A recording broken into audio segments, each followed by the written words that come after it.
প্রায় প্রত্যেক tech savvy টিনেজার্সদের ড্রিম বিল্ডিং আ আল্টিমেট পিসি।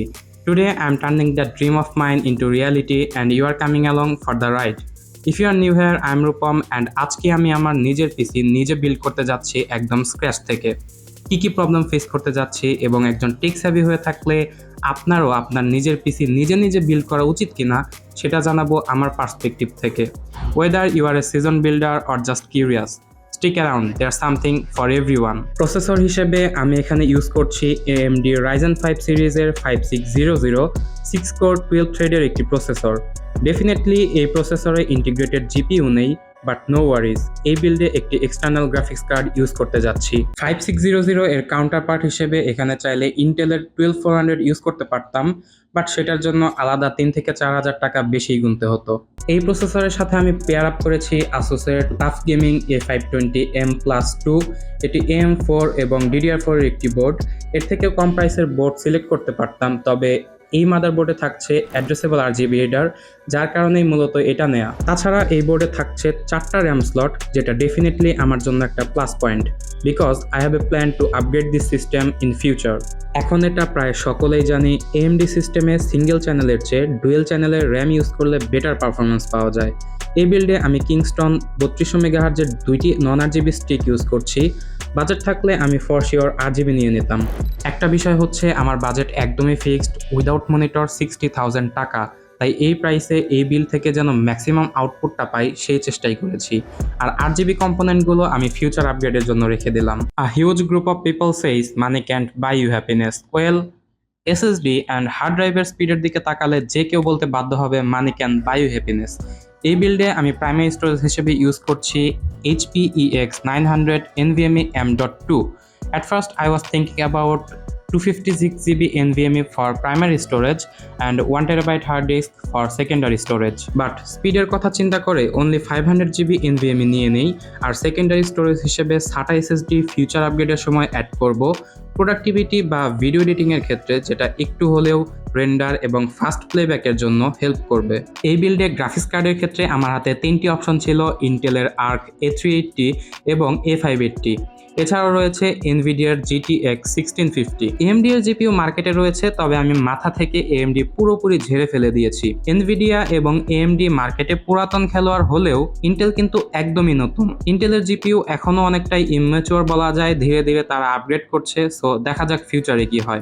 20,000-এর নিচে AMD এর যে সকল জিপিইউ রয়েছে সেগুলোর VRAM বেশি হলেও মিডিয়া ইঞ্জিনে এগুলো তেমন একটা ইফেক্টিভ না, এগুলো গেমিংয়ের ক্ষেত্রে বেটার পারফর্ম করবে। যেহেতু বিল্ড পারপাস হচ্ছে প্রোডাক্টিভিটি, তাই প্রোডাক্টিভিটিকে মাথায় রেখে এখানে গ্রাফিক্স কার্ড হিসেবে চুজ করেছি OCPC GTX 1650। ওয়েল, এনভিডিয়ার জিপিইউ নেয়ার বেশ কয়েকটা মেজর রিজন রয়েছে, তার মধ্যে better driver stability and updates, better software ecosystem, CUDA core architecture, এছাড়াও এনভিডিয়ার মিডিয়া ইঞ্জিন ভিডিও এনকোডিং এবং ডিকোডিংয়ে অনেক ইফেক্টিভ ভূমিকা রাখে। PSU হিসেবে এই বিল্ডের সাথে নিয়েছি FSP 500 ওয়াটের 80+ ব্রোঞ্জ রেটেড পাওয়ার সাপ্লাই। মার্কেটে এর থেকে কমে 80+ ব্রোঞ্জ রেটেড পাওয়ার সাপ্লাই খুঁজতে হলে হ্যারিকেন লাগলেও লাগতে পারে। সবসময় চেষ্টা করবেন একটা সার্টিফাইড PSU দিয়ে পিসি বিল্ড করার, এতে করে পাওয়ার এফিসিয়েন্সি প্রপারলি মেনটেন হবে। অ্যাজ এ রেজাল্ট আপনার পিসি কম্পোনেন্টসগুলো অনেকটাই সেফ থাকবে। কেসিংয়ের ক্ষেত্রে এই বিল্ডে আমি নিয়েছি গেমডিয়া স্টেলস E3। এটা একটা মিড টাওয়ারের কেসিং এবং এই কেসিংটার মেইনলি 2টা ভার্সন হয়, একটা হচ্ছে ফুল গ্লাস প্যানেল এবং আরেকটা হচ্ছে মেশ। তো আমি এখানে হোয়াইট কালারের মেশ ভার্সনটা ইউজ করছি এবং এই কেসিংটার সাথে 3টা প্রি ইনস্টলড ARGB ফ্যান দেওয়া আছে, 2টা হচ্ছে ইনটেক এবং একটা হচ্ছে এক্সস্ট। তো এই কেসিংটার ওভারভিউ একটু পরেই দেখতে পারবেন। এই ছিল আমার কম্পোনেন্ট সিলেকশন। এবারে চলুন বিল্ড প্রসেসে যাওয়া যাক। বাই দ্য ওয়ে, আমি কিন্তু নিজে সবকিছু অ্যাসেম্বল করতে যাচ্ছি, so stick in.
And there it is, my dream PC up and running. If you enjoyed this video, don't forget to like, subscribe and hit that bell icon for more awesome content.